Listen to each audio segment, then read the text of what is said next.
aquelas coisas que são tão comuns que nem chegamos a nos questionar sobre? Pois bem, vocês alguma vez já se perguntaram o porquê que o mar é salgado?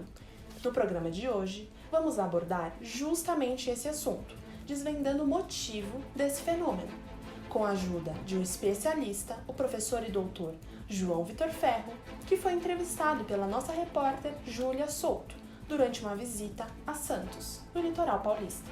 Fiquem agora com o programa de hoje. Vamos dar uma olhada na explicação do professor.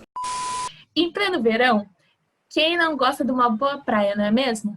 Curtir o calor com a família, os amigos, um bom lanche, lógico, uma boa música.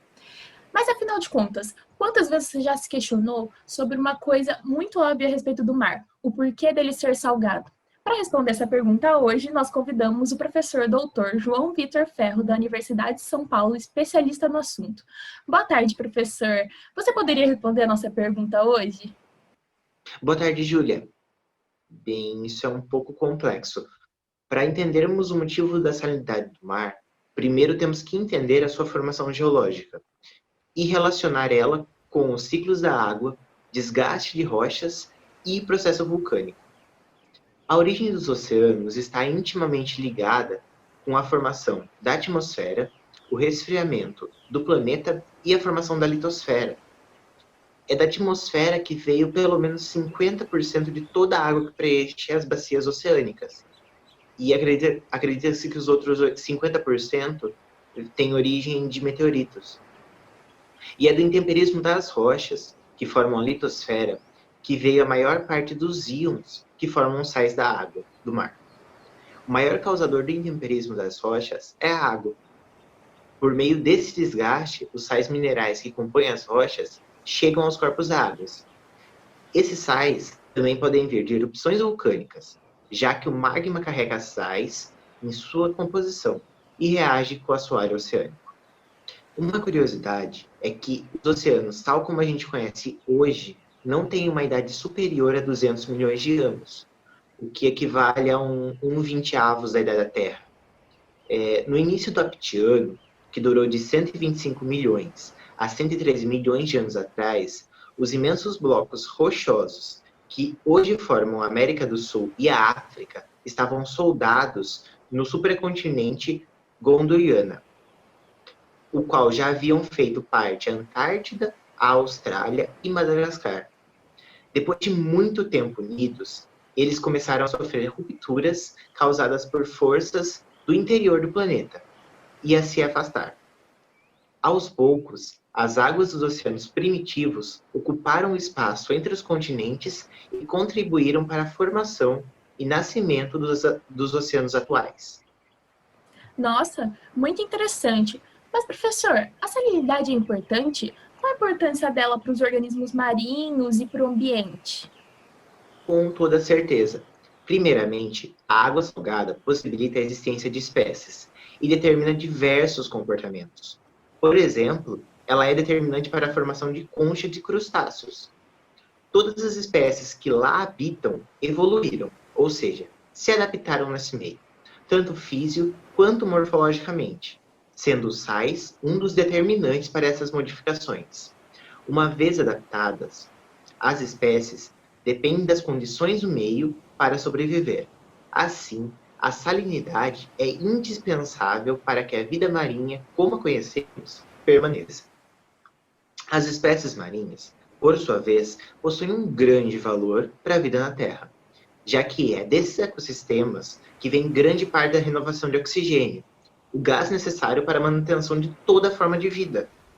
Alguns exemplos disso são os fitoplânctons e os recifes de corais, que são considerados os pulmões do mundo. Além disso, as espécies salgadas são importantes econômica e socialmente para o Brasil, pois 80% da população vive a pelo menos 200 quilômetros de distância do mar. Nossa, muitas descobertas interessantíssimas. Já entendemos o que causa a salinidade do mar. Mas eu sempre me questiono o que é que causa o desgaste dos monumentos físicos e rochas perto do mar. O senhor poderia explicar para nós? Tava terminando de passar meu protetor aqui, que o sol tá muito forte e tá muito calor aqui na praia. Mas Sim, Júlia, esse fenômeno tem a ver com a maresia, que afeta principalmente objetos de metais ao redor da praia. Por exemplo, um corrimão em áreas costeiras apresenta uma oxidação muito alta, também conhecida como ferrugem, causada pela reação de oxidação e redução, ou oxidorredução. Essa reação pode ser descrita como um ganho de oxigênio em uma reação, e logo em seguida, a redução desse oxigênio ganho. A reação do ferro com o oxigênio e a água salina produz óxido de ferro, também conhecida como ferrugem, e sua fórmula química é FeOH2. Agora a gente consegue ver essa reação de um ponto de vista mais técnico. A formação da areia tem a ver com algum desses processos? Não, Júlia, não tem. Ele está relacionado com o que chamamos de compostos pouco solúveis. A solubilidade de um composto depende de vários fatores, como o efeito do íon comum, a temperatura, pH, formação de complexos e o efeito da força iônica. Frente a isso, ao se destacar o ambiente marinho, além dos sais dissolvidos na água, podemos observar a insolubilidade de alguns compostos, como é o exemplo dos que formam a areia da praia. Para explicar esse fenômeno, é importante primeiro entender a sua formação. A areia é composta por um conjunto de partículas de rochas degradadas. Ela é formada na superfície da Terra a partir da erosão das rochas. E por ser um produto de processo sedimentar, a areia aparece em uma etapa intermediária do ciclo de vida das rochas. Sua composição depende diariamente da rocha que a formou e da quantidade de transporte e alterações às quais ela foi submetida. Apesar disso, ela é majoritariamente formada por quartzo, um mineral abundante que possui a seguinte estrutura. Quando olhamos sua geometria e composição química, é notório que as forças iônicas são responsáveis pela manutenção do seu arranjo. As interações ou ligações iônicas possuem grande força, garantindo, portanto, a estabilidade para a estrutura do sólido. Dessa forma, a água presente nos oceanos não é capaz, por si só, de rompê-las, um processo que a gente chama de hidrólise, justificando o seu acúmulo nos litorais e a sua insolubilidade nesse meio. Muito interessante, professor. Obrigada pelo seu tempo e pelas explicações. Agora que entendemos por que o mar é salgado e tudo que envolve esse fenômeno, nos despedimos do professor e voltamos para o estúdio. Muito obrigada a todos e até a próxima. Até a próxima, Júlia. E muito obrigado por essa oportunidade. Agora eu vou curtir a praia, porque eu quero pegar uma corzinha até o final do ano. Tchau, gente.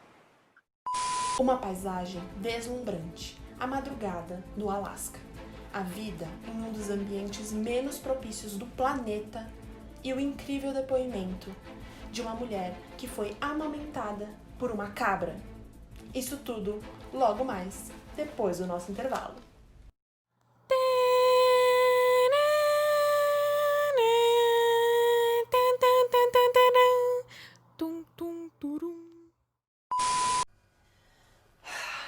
This kitchen is so hard to clean. If only there was an easier way. Hi, I'm Derek Bum. Say goodbye to daily stains and dirty surfaces with new Kitchen Gun. This sink is filthy, but just 3 shots from Kitchen Gun and it sparkles like new. Look how it cleans this greasy hob. Goodbye, dirt! Grubby tiles. I love you, Kitchen Gun! Rusty taps. Bang, bang! You can even use it on the washing up. Bang, bang, bang! There, all clean again. New Kitchen Gun, now with laser sight and night vision for after dark cleaning.